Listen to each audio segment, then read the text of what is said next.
This is how you prepare a ledger, and I'll use this question to help you prepare the ledger. It's called the ledger, the journal, or the journal prop. So the question reads, Barani investors started a business with Kenya shillings 200,000 cash and Kenya shillings 500,000 bank on the 1st January 2022. During the month, the following transactions took place.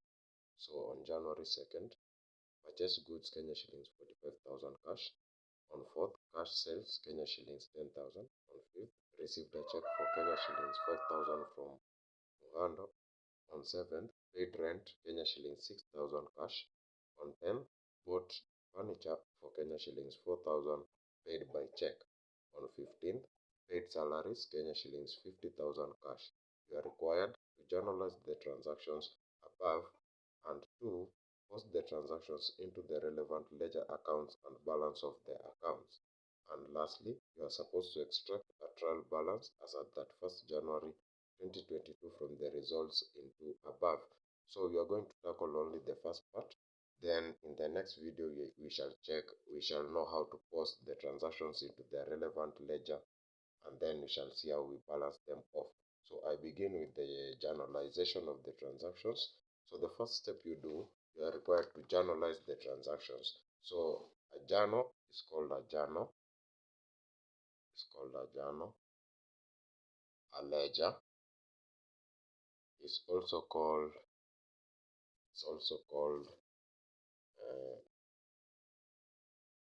journal proper. Journal proper. It's also called a general journal.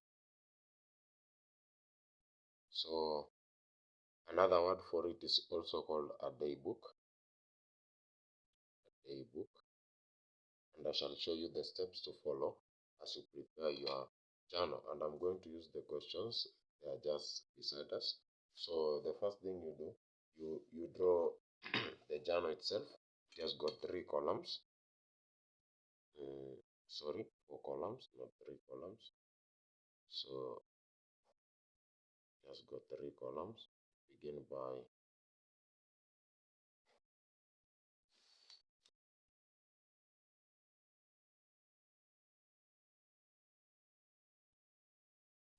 the date column. Begin with the date column. We have the particulars column, which is much broader. And then we have the amount columns, which is the debit side and the credit side. So we have the debit, we have the date column, we have the particulars column or the details column. Then you have the debit, the debit column and the credit column. So the first thing you do, you are told Barani investors started a business with Kenya shillings 200,000 cash and Kenya shillings 500,000 bank on 1st January 2022.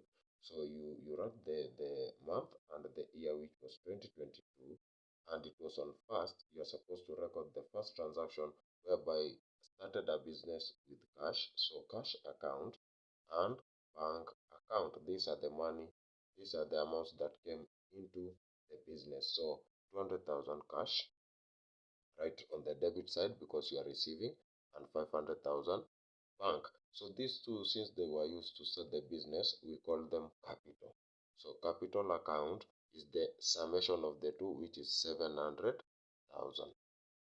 Then the narrative part, where you are told, where you are supposed to narrate what you have just transacted or what you have just written above there, and you call it being owners investment. Being owners investment, close the bracket, and you also close that transaction.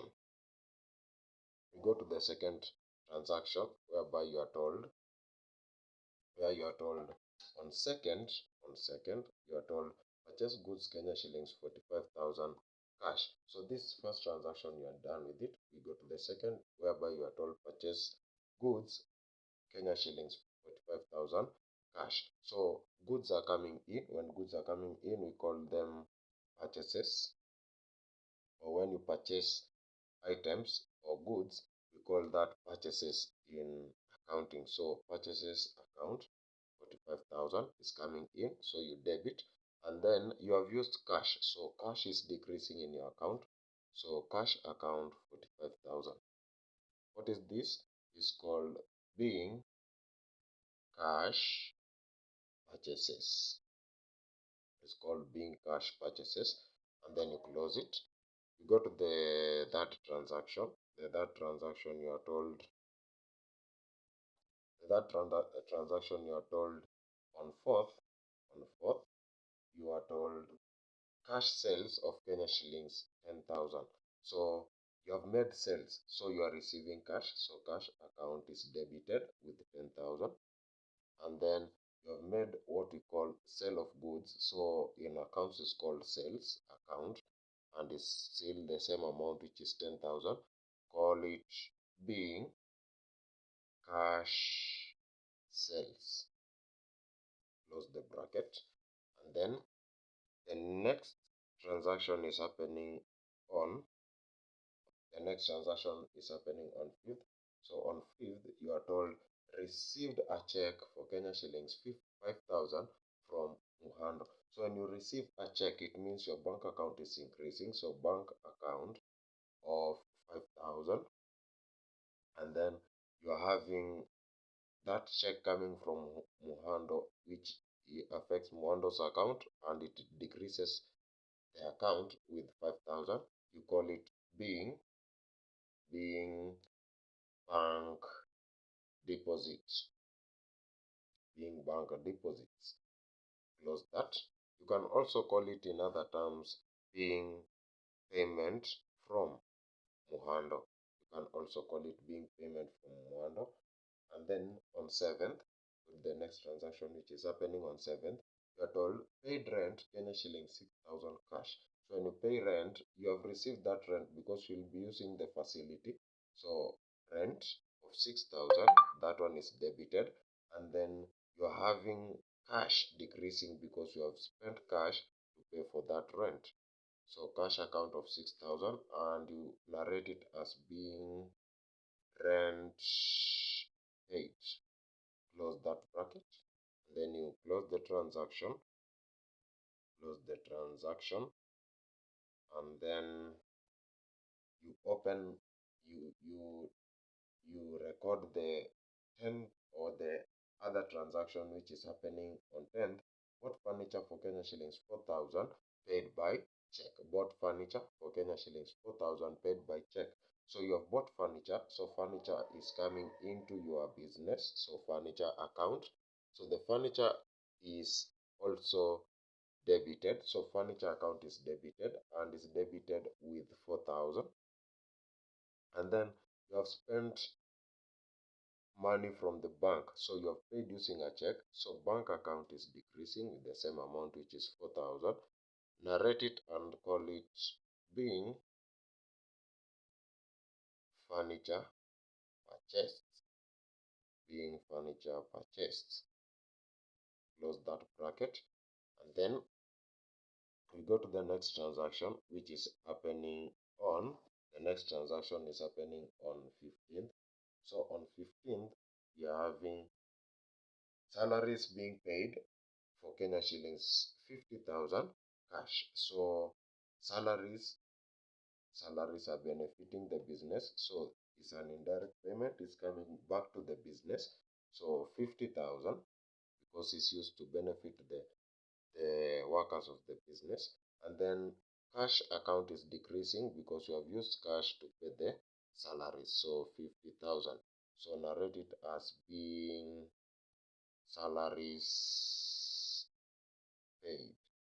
So being salaries paid, and you close the transaction happening on that date. Close the transaction that is happening on that date, and from what you can see, you have the day book. Now you have prepared the day book or the journal, and this is how you journalize your transactions. So using those transactions, as you record the transaction, you always tick the first transaction that you post into the journal, and then go ticking every transaction that you post so that you don't leave any transaction out or you don't omit any transaction that is supposed to be recorded, because the daybook is still a book of original entry and it is used to record first transaction that happens, or immediately a transaction happens, it's recorded there in the first time. So thank you, and I will continue with our next video, whereby we shall still use the same question to pause the transactions into their relevant ledger accounts, and the ledger accounts are always in a T shape. So use the video productively and make sure you go through it again as you attempt another question on your own, and it will benefit you. Thank you.